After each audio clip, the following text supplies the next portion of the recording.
L'arrestation en Espagne du riche milliardaire congolais âgé de 48 ans Eric Mandala, tue à la marchandise, c'est devenu la référence du moment pour parler de cette affaire de trafic de stupéfiants. L'entrepreneur et philanthrope Eric Mandala mettait en avant sa vie de luxe sur les réseaux sociaux, notamment sur son compte Instagram. Les sources rapportent que la DEA et l'unité centrale des drogues et du crime organisé en Espagne a entamé des enquêtes depuis août 2024. Donc Eric Mandala était constamment filé par les services de police. C'est dans ces circonstances-là que le mercredi 22 janvier, la police a suivi un conteneur suspect. Eric Mandala a été arrêté les deux mains dans le sac. Arrêté dans un parking, l'homme d'affaires et phare auteur des grands musiciens était accompagné d'une collègue colombienne.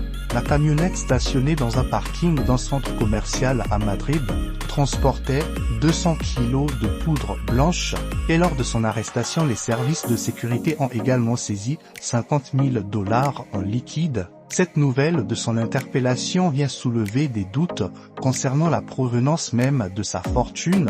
Eric Mandala détient plusieurs biens immobiliers en République démocratique du Congo. Il a investi dans plusieurs domaines à l'échelle internationale, notamment dans le diamant et l'or. En 2020, il avait acheté un appartement à Dubaï au 84e étage de la tour Khalifa, un appartement de plus d'1,85 million €.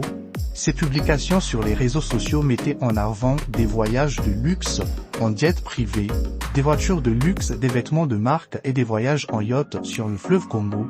Il était très souvent dédicacé par des musiciens et il organisait des concerts privés pour sa gloire. Aujourd'hui, derrière son arrestation, les enquêteurs soupçonnent un grand réseau organisé au niveau de l'Afrique, étant donné que cette poudre blanche saisie était destinée pour le Maroc.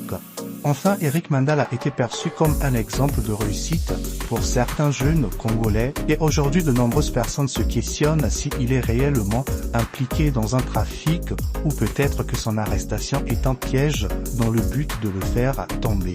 Pensez-vous qu'il a été accusé à tort?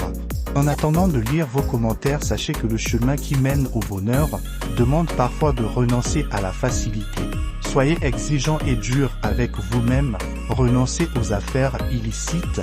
Devenir riche demande beaucoup d'années de dur labeur, de patience et de sacrifice.